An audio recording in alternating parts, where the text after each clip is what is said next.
To एडुविस academy. हम लोग UP लेखपाल और विलेज डेवलपमेंट ऑफिसर के कंटेक्स्ट में हम लोगों ने ग्राम समाज और विकास की का चैप्टर का टॉपिक पूरा हम लोग समझने की कोशिश कर रहे थे। लास्ट के 2 क्लासेस में हम लोगों ने ग्राम समाज और विकास की आवश्यकता क्यों होती है ये पढ़ा था हम लोगों ने। उसके बाद हम लोगों ने तीनों वर्ड्स ग्राम क्या होता है, समाज क्या होता है और विकास से हम लोग क्या समझते हैं, ये चीज हम लोगों ने इन सबका कॉन्सेप्ट हम लोगों ने समझा था। आप लोग प्लेलिस्ट में जाकर इन सब टॉपिक्स को देख सकते हैं। आज हम लोग एक बहुत ही इम्पोर्टेंट कॉन्सेप्चुअल क्लैरिटी को लेकर आगे बढ़ेंगे। ग्राम में जो सबसे बड़ा रिसोर्स होता है किसी भी गांव में या किसी भी एरिया में, वो होता है ह्यूमन पॉपुलेशन, मानव संसाधन। तो ह्यूमन पॉपुलेशन और मानव संसाधन को अगर मुझे उसको समझना है, समाज को समझना है, उसके विकास के लिए कुछ काम करने हैं, तो पहले मुझे ह्यूमन के बारे में पता होना चाहिए कि ह्यूमन सोसाइटी कैसी होती है, कितने लोग हैं, किस किस रिलीजन से, किस किस प्रोफेशन से रिलेटेड उस एरिया में लोग निवास करते हैं, उनकी हेल्थ कंडीशन कैसी है। तो वो हेल्थ कंडीशन कैसे पता चलेगी कि कितने बच्चे हैं, कितने यंग पॉपुलेशन है, कितने ओल्ड एज के पॉपुलेशन, कितने ओल्ड एज के हैं, कितनी प्रेग्नेंट औरतें हैं, कितनी बच्चियां हैं, कितनी ओल्ड वीमेन है, क्या सेक्स रेशियो क्या होता है, मतलब कितने फीमेल हैं, कितने मेल्स हैं। इन विभिन्न जब मुझे कॉन्सेप्ट समझ में आएगा तभी मैं अपने ह्यूमन पॉपुलेशन जो ह्यूमन रिसोर्स है उसके लिए मैं सही से प्लानिंग कर सकते हैं। एज अ गवर्नमेंट सही से प्लानिंग को कर सकती है। तो आइए आज हम लोग ह्यूमन पॉपुलेशन से रिलेटेड कुछ इंपॉर्टेंट टर्म्स पढ़ते हैं। शुरुआत करते हैं हम लोग सेंसस से कि सेंसस होता क्या है। देखिए,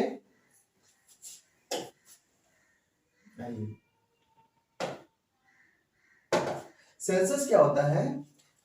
it is a official survey of a population of a country, ठीक है, that is carried out in order to find out how many people live there and to obtain details such as, मतलब वो people जो हैं वो किस as को हैं, किस जॉब में काम कर रहे हैं, किस किस डिफरेंट रिलीजन, डिफरेंट कास्ट, लिंग के हिसाब से भी देखा जाता है पॉपुलेशन कैसी है।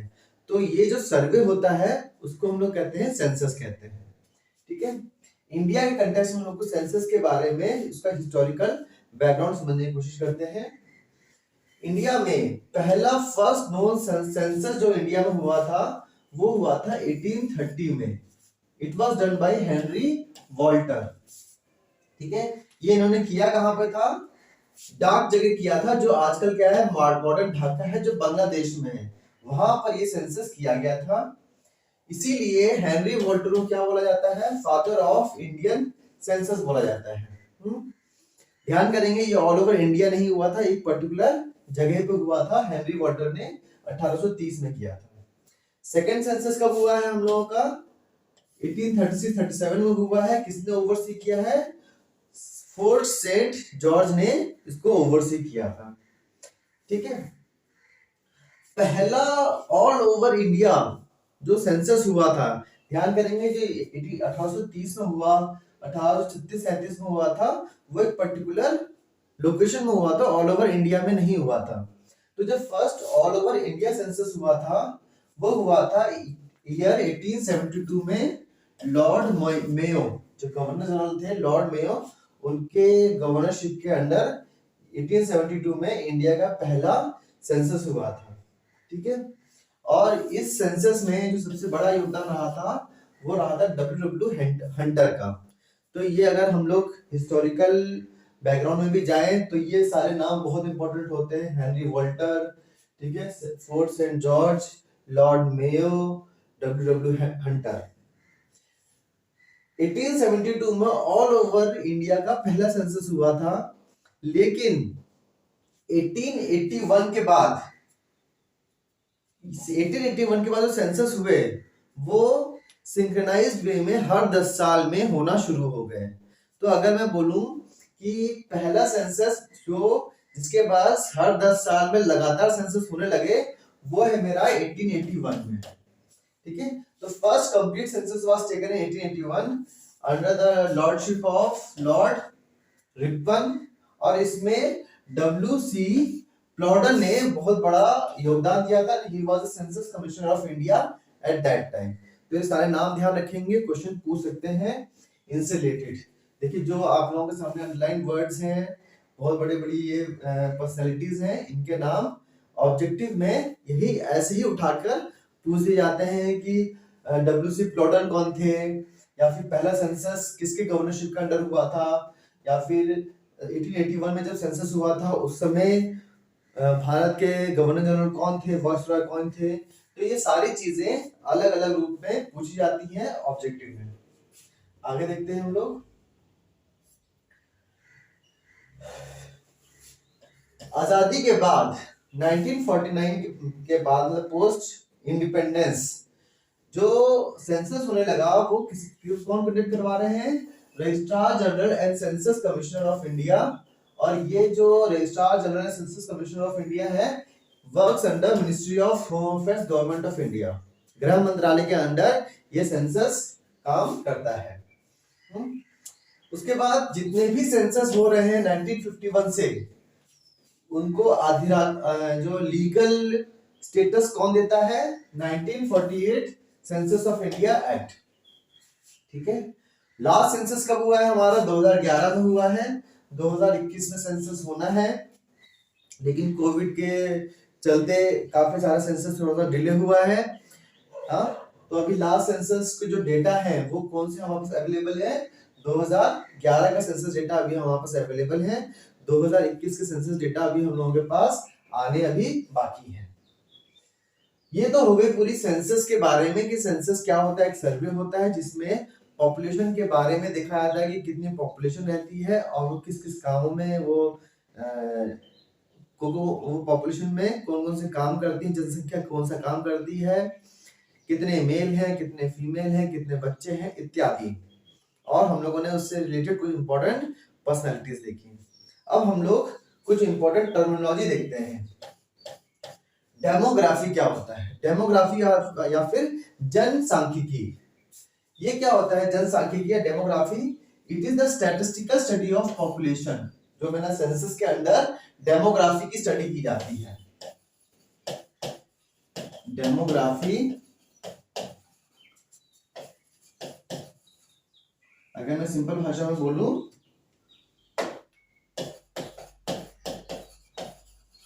सेंसस के अंदर क्या हो रहा है? डेमोग्राफी की या जनसांख्यिकी की स्टडी की जाती है। Demography is a statistical study of population, especially human beings.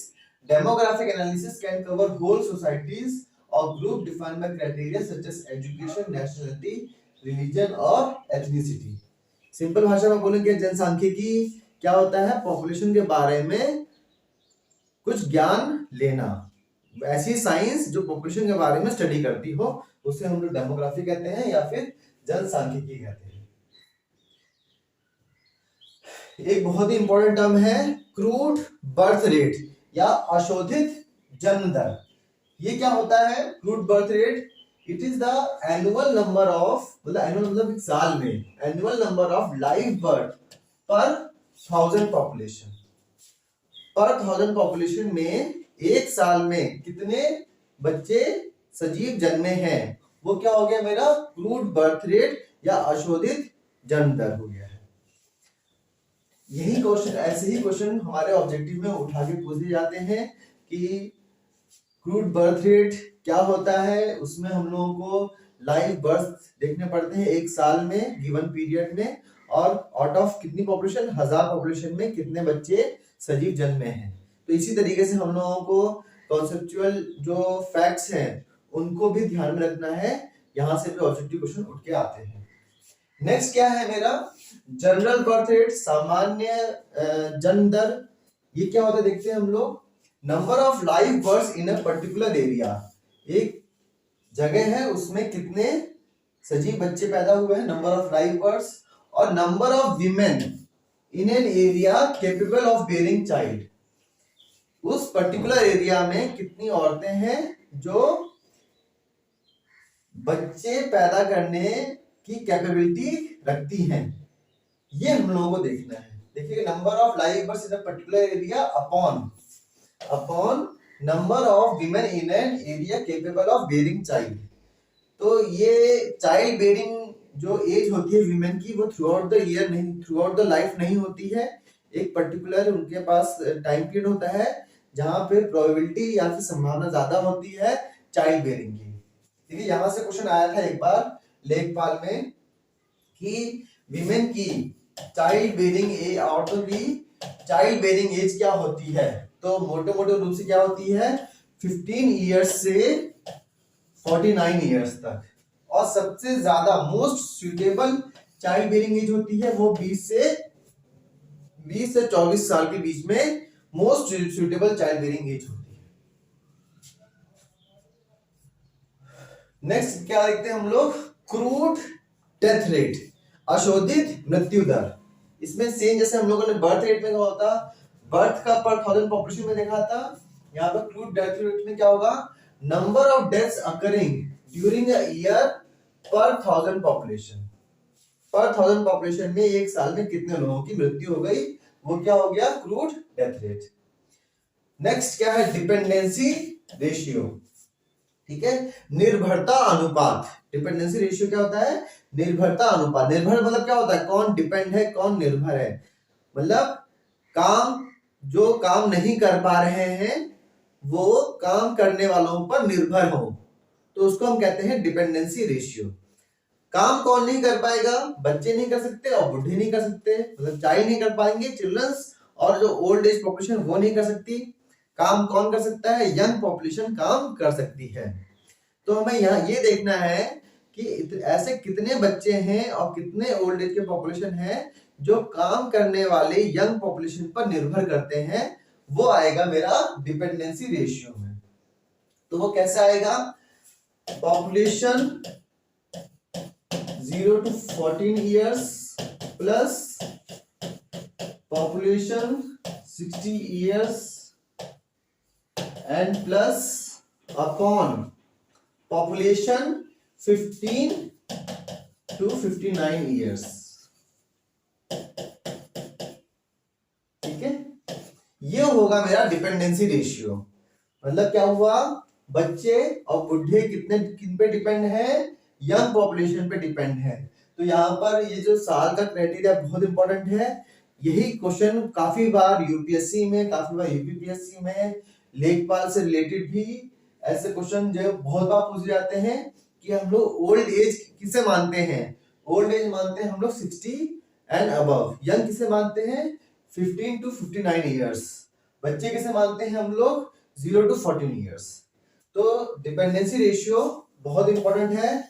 ये बताता है कि पर्टिकुलर एरिया में नॉन वर्किंग पॉपुलेशन कितनी है, कितनी वर्किंग पॉपुलेशन है, और ऐसी कौन सी पॉलिसीज उस पर्टिकुलर गांव या फिर एरिया में लगाई जाए, इंप्लीमेंट की जाए, ताकि जो निर्भर पॉपुलेशन है, डिपेंडेंट पॉपुलेशन है, उनका भी वेलफेयर, उनसे उनके रिलेटेड भी वेलफेयर पॉलिसीज को लगाया जाए। नेक्स्ट क्या है, डीपॉपुलेशन। गांव के संदर्भ में ये बहुत इंपॉर्टेंट कॉन्सेप्ट आता है। डीपॉपुलेशन मतलब क्या होता है, किसी पर्टिकुलर जगह से जनसंख्या का हट जाना।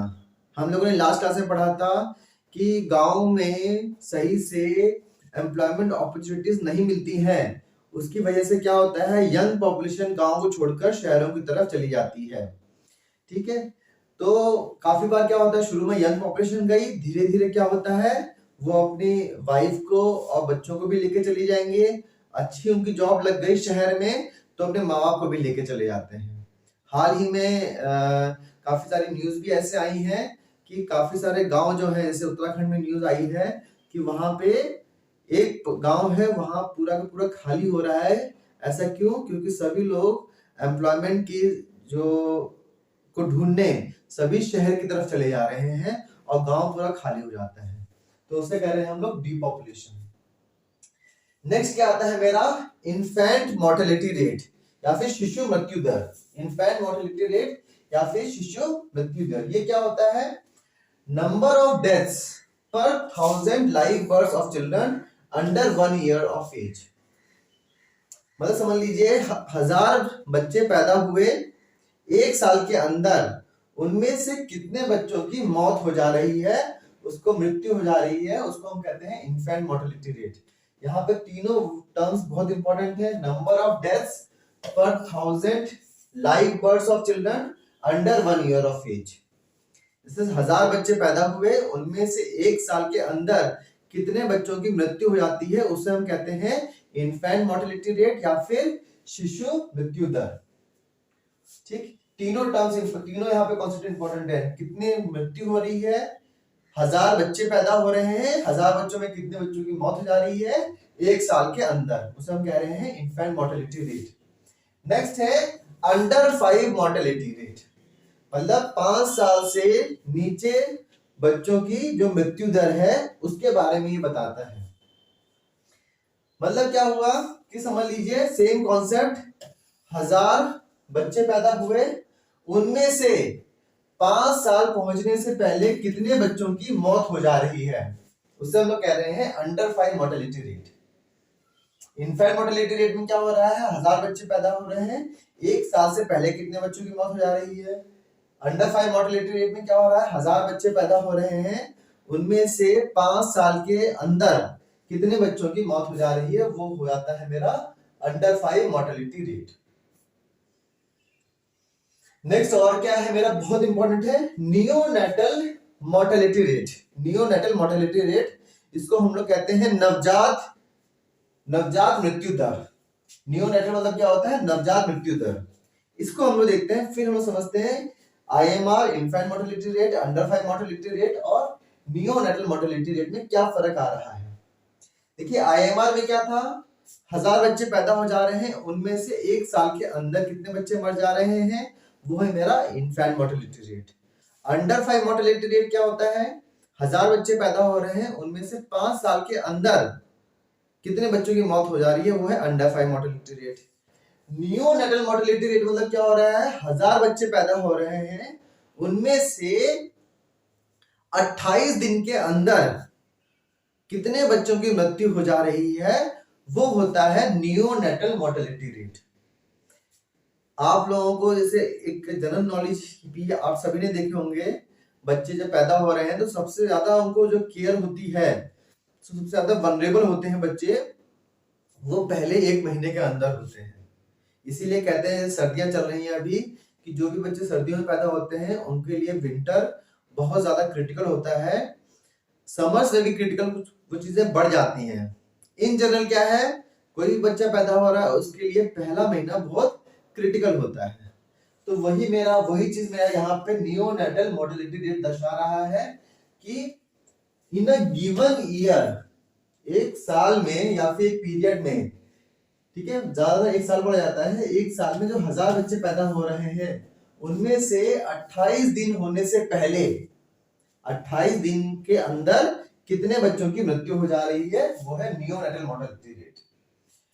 नियोनेटल मोर्टेलिटी रेट को हम लोग और डिवाइड कर सकते हैं, वो क्या है, अर्ली नियोनेटल डेथ, मतलब क्या हो रहा है, जन्म लेने से 7 दिन के अंदर मौत हो जाती है, वो है अर्ली नियोनेटल डेथ। और होता है next late neonatal death. Late neonatal death मतलब क्या होता है, 7वें दिन से 28वें दिन तक कितने बच्चों की मौत हो जा रही है, that is late neonatal mortality rate. तो ये सारी चीजें हमको ध्यान रखनी है, यहीं से क्वेश्चन आ जाते हैं। IMR under 5 mortality rate, IMR क्या होता है, infant mortality rate, under 5 mortality rate, neonatal mortality rate. बहुत चीजें, सारे जो वर्ड्स होते हैं, 1000 बच्चे 1 साल IMR में है, 5 साल अंडर 5 मोर्टेलिटी रेट में है, नियोनेटल मोर्टेलिटी रेट में 28 दिन का कॉन्सेप्ट है, ये सारी चीजें हमको ध्यान रखनी है। अर्ली नियोनेटल मतलब क्या होता है, जन्म से 7 दिन, लेट नियोनेटल मतलब क्या होता है, 7वें दिन से 28वें दिन का कॉन्सेप्ट। सारी चीजें हम लोगों को एकदम याद रखनी है। नेक्स्ट क्या होता है, मैटरनल मोर्टेलिटी रेट, मतलब मातृ मृत्यु दर। इसमें क्या होगा, नंबर ऑफ मैटरनल डेथ्स, कितनी माँ की मृत्यु हो गई, number upon number of live birds, कितने बच्चे पैदा हुए, पैदा होते समय कितने बच्चों, कितनी माँ की डेथ हो जा रही है, इंटू 1 लाख।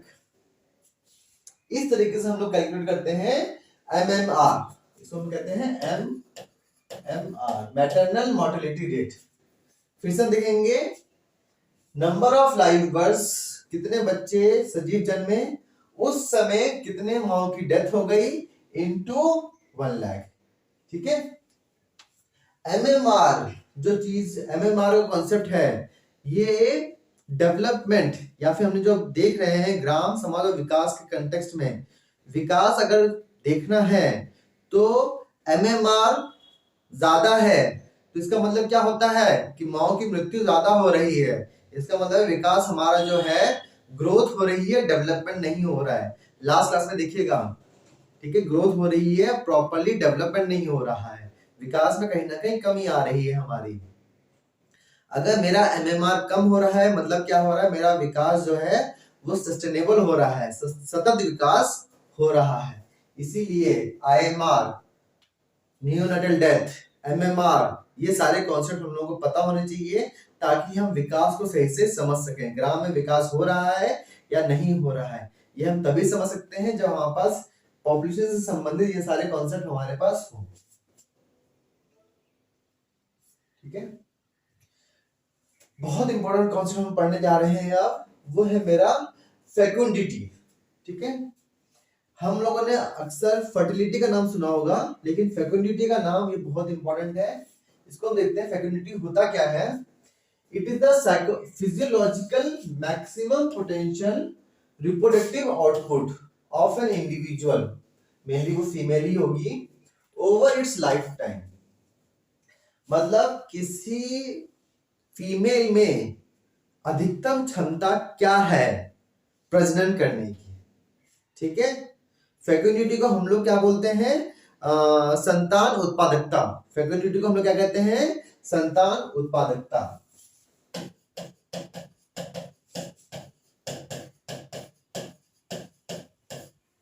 ठीक है, मतलब क्या होता है उत्पादकता, मतलब किसी फीमेल की उसके अपने पूरे लाइफ में कितना उसमें क्षमता है प्रजनन करने की, उसे हम कहते हैं फेकुंडिटी या संतान उत्पादकता। ये जरूरी नहीं है वो सारे बच्चे को जन्म ही दे, ठीक है, वो जन्म दे भी सकती है, जो उसका मैक्सिमम पोटेंशियल है उसको फुलफिल भी कर सकती है, और वो फुलफिल नहीं भी कर सकती है, ये इसमें मैटर नहीं करता है। ठीक है, फर्टिलिटी क्या होती है, फर्टिलिटी माने क्या होता है कि प्रजननशीलता, प्रजननशीलता।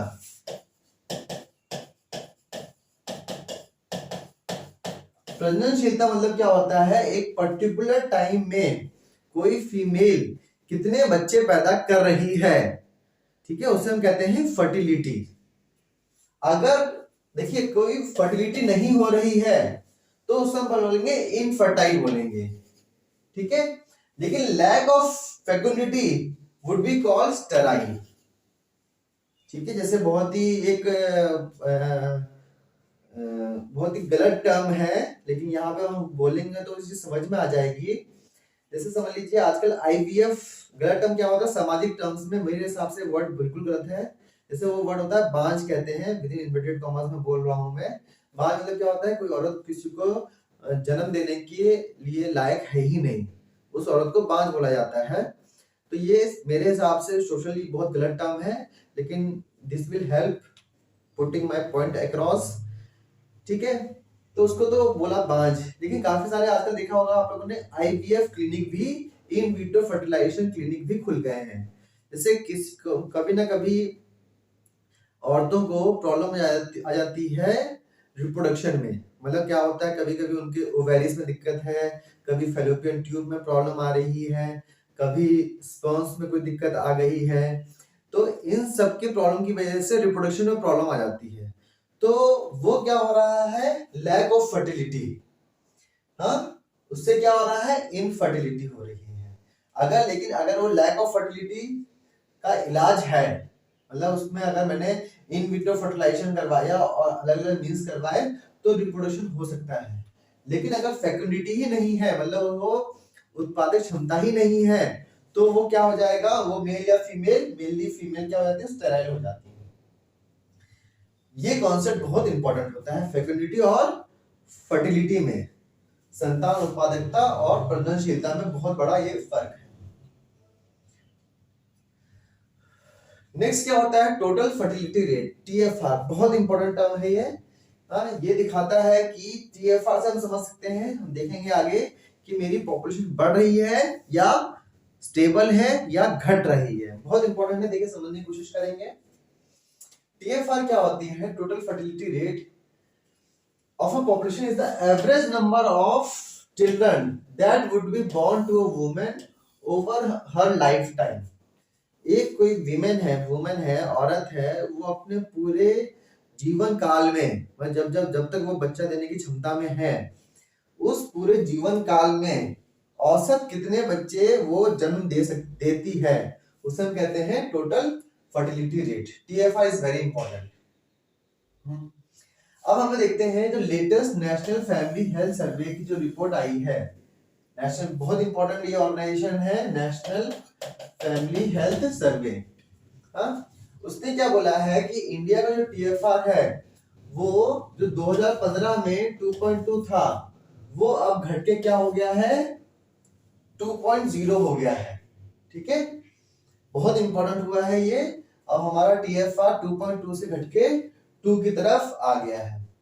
और इस कंटेक्स्ट में यूनाइटेड नेशन पॉपुलेशन डिवीजन क्या कहता है कि countries experiencing below replacement fertility, मतलब lower than 2.1 children per women, indicates that generation is not producing enough children to replace itself, eventually leading to a outright reduction in population.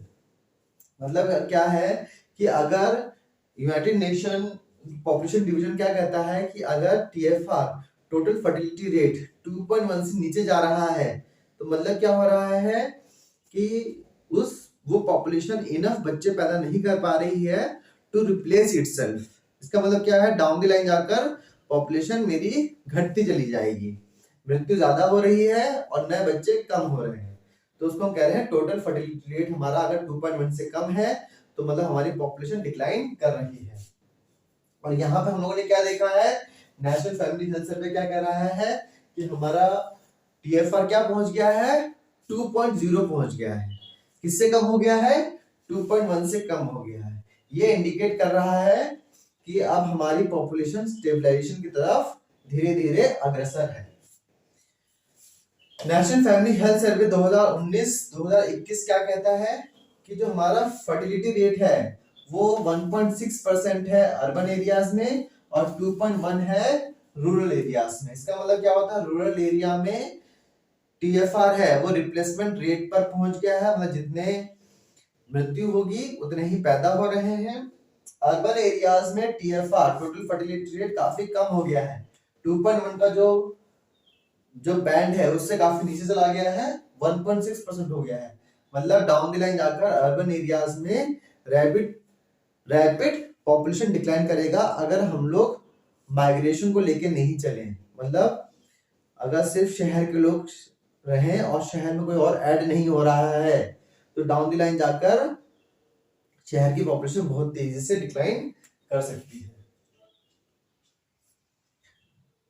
Next देखते हैं population density, जनसंख्या घनत्व। जनसंख्या घनत्व क्या होता है, एक पर्टिकुलर एरिया में कितनी पॉपुलेशन रहती है। तो मतलब इसको मैं क्या बोलूंगा, population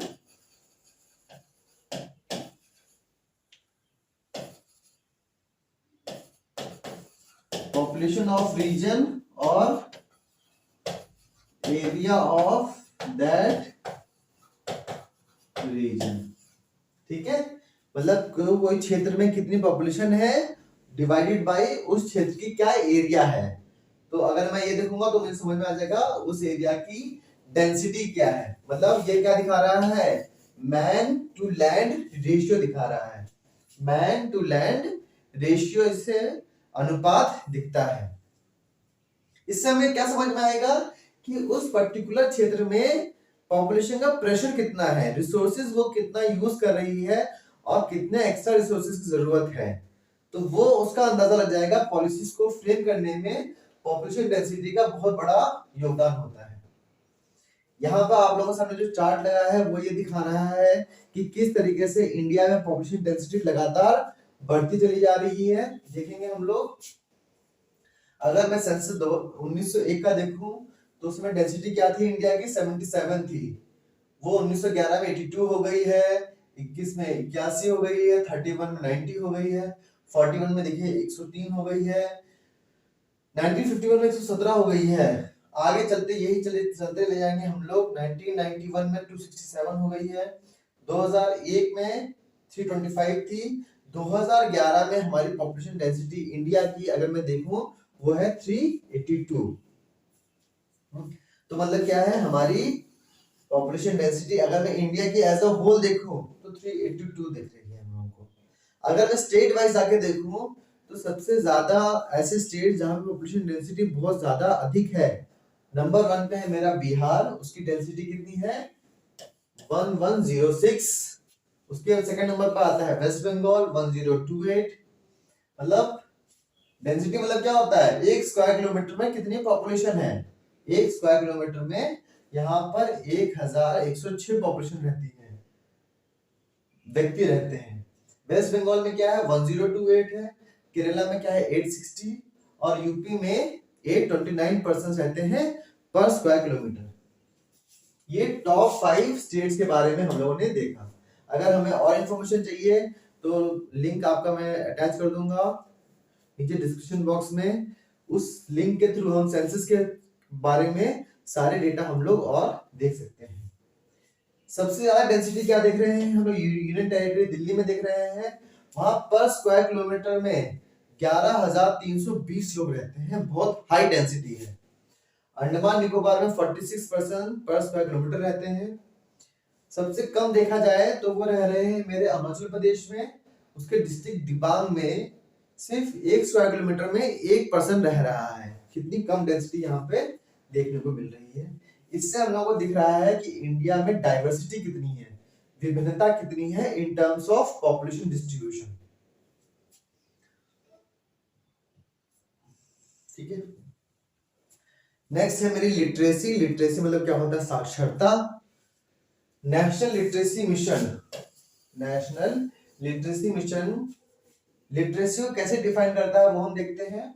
it defines literacy as acquiring the skills of reading, writing and arithmetic and the ability to apply them to one's day-to-day life.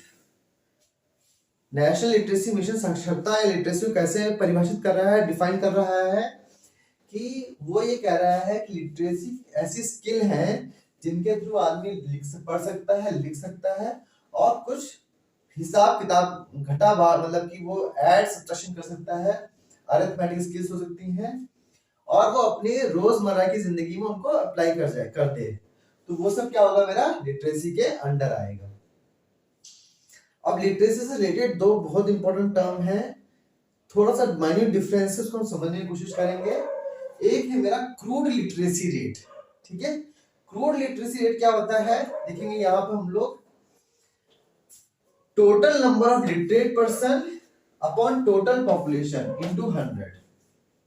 मतलब टोटल पॉपुलेशन देख लिया हम लोगों ने और उसमें से कितने साक्षर हैं, वो उससे मुझे समझ में आ जाएगा कि क्रूड लिटरेसी रेट क्या है। Total number of literate person upon total population into 100। Next term से हम लोगों को यहाँ पे जो चीज अभी हम उसको नहीं पढ़ रहे हैं, नेक्स्ट टर्म से मुझे और ज्यादा डिफरेंस को समझ में आएगा। एक और होता है मेरा इफेक्टिव लिटरेसी रेट। देखिए क्रूड लिटरेसी रेट में क्या था, total literate upon total population. Effective मतलब क्या होता है कि भाई एक्चुअल में आपने तो टोटल बोल दिया, लेकिन भाई एक्चुअल में सक्षम है कौन सा अक्षर में, उसके बारे में बताइए। तो क्या है, number of literate persons aged 7 और अबव, 7 साल और उससे ऊपर कितने लिटरेट हैं, अपॉन पॉपुलेशन एज 7 और अबव। क्रूड में क्या था, total literate upon total population, लेकिन वो सही से मुझे इंडिकेशन दे नहीं रहा है, क्योंकि 0 से 3-4 साल का बच्चा, उसको तो हम ना लिटरेट मान सकते हैं ना इलिटरेट मान सकते हैं, वो तो अभी पढ़ना शुरू कर रहा है। तो मोटे मोटे रूप से अगर मैंने ये देखा जाए कि एक्चुअल में कंट्रीब्यूट कौन कर रहा है, किसको मैं कैलकुलेट करूं, तो वो क्या माना गया है, 7 साल से और 7 साल से ऊपर के बच्चों को देखा जाए, पॉपुलेशन में देखा जाए, लिटरेट में भी और टोटल में भी। तो अब मुझे समझ में आया कि क्रूड लिटरेसी रेट क्या होता है, total literate population upon total population into 100। Effective मतलब क्या होता है, जो कारगर क्या है, असरदार क्या है, ऐसा लिटरेसी रेट बताइए जो मुझे समझ में तो आए, प्रैक्टिकल ही हो। तो उसमें क्या हो रहा है, number of literate persons is 7 years और अबव अपॉन, मतलब भाग करना है, पॉपुलेशन इज 7 और अबव इनटू 100। तो ये अच्छा इंडिकेशन है लिटरेसी को बताने के लिए। बहुत इंपॉर्टेंट है ये जो है 7 साल वाला कॉन्सेप्ट, बहुत इंपॉर्टेंट है, इसको हमें याद रखना है। लिटरेसी रेट में कौन सी ईयर से बच्चों को देखा जाता है, 7 साल और उसके ऊपर वाले बच्चों को देखा जाता है लिटरेसी रेट कैलकुलेट करने में। सेंसस ऑफ इंडिया 2011 के अनुसार इंडिया का टोटल लिटरेसी रेट क्या है, 74.04। इसमें से जो मेल्स का लिटरेसी रेट ज्यादा है 82.14, फीमेल का है 65.46। ठीक है, आगे जाके हम लोग जितने भी हम लोगों ने अभी कॉन्सेप्ट पढ़े हैं उनका सेंसस में डेटा भी है, हम लोग उस डेटा को भी all over India, state wise और यूपी के हिसाब से भी हम लोग उसकी एनालिसिस करेंगे। ठीक है, देखिए लिटरेसी रेट के कंटेक्स्ट में अगर मैं कुछ ऐसे स्टेट देखूं जहां पर लिटरेसी रेट बहुत ज्यादा है, वो आपके सामने है। सबसे ज्यादा रेट कहां पर है, लिटरेसी रेट केरला, उसके बाद मिजोरम आता है, देन गोवा आ रहा है, त्रिपुरा आ रहा है, देन हिमाचल प्रदेश आ रहा है। 1 2 3 4 5, फर्स्ट नंबर पे मेरा केरला आता है। सबसे कम लिटरेसी रेट कहां पर है, वो है बिहार। मतलब लिटरेसी रेट के कंटेक्स्ट में सबसे फर्स्ट नंबर पे कौन आ रहा है, बिहार। देन मेरा आता है अरुणाचल प्रदेश, देन राजस्थान, देन झारखंड और देन आता है मेरा आंध्र प्रदेश। तो देखा जाए सबसे ज्यादा लिटरेसी रेट कहां पर है, केरला में है। सबसे कम लिटरेसी रेट कहां पे आ रहा है, बिहार में। सबसे कम साक्षरता दर आ रही है। अगर इसमें यूटीज में देखो, यूनियन टेरिटरीज में देखो, तो सबसे ज्यादा लिटरेसी रेट कहां है, लक्षद्वीप में है। सबसे कम है मेरी दादर नागर हवेली। ये सारी मेरी यूनियन टेरिटरीज है, हमारी 8 यूनियन टेरिटरीज हैं। आई होप ये आप लोगों को पता होगा। पॉलिटी के सेक्शन में हम लोग इसको और ज्यादा डिटेल में डिस्कस करेंगे। अर्बन एरियाज की लिटरेसी रेट कितनी है, 87.7%। रूरल एरिया, ग्रामीण क्षेत्रों के जिनका हमें विकास के बारे में पढ़ना है, वहां पे साक्षरता दर है मेरी 73.5%। बहुत इंपॉर्टेंट कॉन्सेप्ट है ये, प्लीज इसको आप ध्यान से पढ़िए। नेक्स्ट है मेरा सेक्स रेशियो या फिर लिंग अनुपात। इसको हम कैसे कैलकुलेट करते हैं, हर 1000 आदमियों में कितनी औरतें हैं, नंबर ऑफ वीमेन पर 1000 मैन, नंबर ऑफ वीमेन पर 1000 मैन। प्रति 1000 आदमियों में कितनी औरतें उपस्थित हैं उस जनसंख्या में, उसे हम कहते हैं उस जनसंख्या का लिंग अनुपात या सेक्स रेशियो। ठीक है, ये बहुत ही इंपॉर्टेंट है। मान लीजिए जैसे हम यहाँ पे देखते हैं, sex ratio in the country has shown a growth from 933 females to 943 females in 2011। मतलब अगर मैं 2001 में देखूं तो हर 1000 मेल पे कितनी फीमेल थी ऑल ओवर इंडिया, 933। वही चीज 2011 में कितनी हो गई है, हर 1000 मेल्स पर 943 फीमेल्स हैं। मतलब अगर मैं देखूं कि लगभग 56 males they will not be able to marry. मतलब समझ रहे हैं, 1000 आदमी हैं उसमें सिर्फ 943 फीमेल्स ही प्रेजेंट हैं। इसका मतलब क्या है कि बाकी सारे जो 56 मेल हैं वो डाउन द लाइन शादी नहीं कर पाएंगे। तो कहीं ना कहीं उसकी वजह से पॉपुलेशन रिलेटेड प्रॉब्लम्स जो होती हैं, जैसे समझ लीजिए फीमेल्स पे वायलेंस होता है, हम लोग रेप की टेंडेंसी देखते हैं, प्रोस्टिट्यूशन की टेंडेंसी देखते हैं हम लोग, और काफी सारे बायसेस होने लगते हैं। वो सारी टेंडेंसीज, जैसे हम लोग एम्प्लॉयमेंट में बायस होता है, ठीक है, रिजर्वेशन के बावजूद भी महिलाएं सही से योगदान नहीं दे पा रही, क्यों? क्योंकि उनकी पॉपुलेशन ही कम है। ये सारी चीजें जो कहीं ना कहीं उनकी सोशल और इकोनॉमिक सिक्योरिटी में दिखती हैं, वो चीजें, वो सारी चीजें किससे रिलेटेड है? वो सेक्स रेशियो से संबंधित होती हैं। नेक्स्ट क्या है मेरा? Child sex ratio. ये तो सेक्स रेशियो हो गया थ्रू आउट द, मैंने मेल फीमेल पूरे एज के वाइज देख लिया। अगर मैं देखूं चाइल्ड सेक्स रेशियो, तो उसमें क्या होता है, 0 से 6 साल तक की उम्र के बच्चे और बच्चियों को देखा जाता है। कैसे देखा जाता है? नंबर ऑफ गर्ल्स 0 से 6 साल की उम्र तक के, नंबर ऑफ बॉयज 0 से 6 साल तक की उम्र के, अपॉन 1000। सिंपल टर्म्स अगर मैं इसमें देखूं, यहां पे देखूं, हर 1000 बच्चे, हर 1000 मेल चाइल्ड जो 0 से 6 साल में हैं, उनमें से कितनी बच्चियां हैं, कितनी गर्ल चाइल्ड हैं 0 से 6 में? बात समझ में आई? आई थिंक समझ में आ रही होगी कि अब मैंने यहाँ पे देखा number of women upon number of 1000 man. यहाँ पे क्या होगा? नंबर ऑफ गर्ल चाइल्ड, उसकी एज कितनी होनी चाहिए? 0 से 6। कितनी गर्ल चाइल्ड प्रेजेंट है 0 से 6 की उम्र में? कितने बच्चों में, कितने मेल चाइल्ड में? 1000 मेल चाइल्ड में, जिनकी उम्र कितनी है? 0 से 6 साल। तो मुझे समझ में आ जाएगा चाइल्ड सेक्स रेशियो। ठीक है, तो ये आप लोगों के सामने कुछ इंपॉर्टेंट टर्म्स थे पॉपुलेशन से रिलेटेड। इन सभी कॉन्सेप्ट्स को हम लोग याद करें, हम लोग समझें, तभी हम ग्राम समाज जो हमारे यूपी लेखपाल और विलेज डेवलपमेंट ऑफिसर्स में आने वाला है, उससे रिलेटेड हम लोग सही से उसको समझ पाएंगे कि एक्चुअल में वो है क्या। क्योंकि ग्राम समाज कुछ नहीं है, सिर्फ और सिर्फ वहां पे उपस्थित ह्यूमन रिसोर्स को विकसित करने के लिए कार्यक्रम जो किए जा रहे हैं उनको समझ जाएंगे, तो हम ग्राम विकास और ग्राम समाज को समझ जाएंगे। ग्राम समाज और विकास का जो टॉपिक है, जो यूपी लेखपाल में आने वाला है, इससे रिलेटेड और टॉपिक हम आगे लेकर आएंगे। ऐसी वीडियोस को और पाने के लिए आप एडोबिस एकेडमी के यूट्यूब चैनल को सब्सक्राइब कर लीजिए। अगर आपको आज के लेक्चर से रिलेटेड कोई डाउट हो, कमेंट सेक्शन में बताइए। आप आज का लेक्चर कैसा लगा है, अच्छा लगा है, खराब लगा है, वो भी बताइए आप, ताकि हम आपको और बेहतर तरीके से इस कंटेक्स्ट में आपको कंट्रीब्यूट कर सकें। चैनल को लाइक करें और सब्सक्राइब करें। Thank you.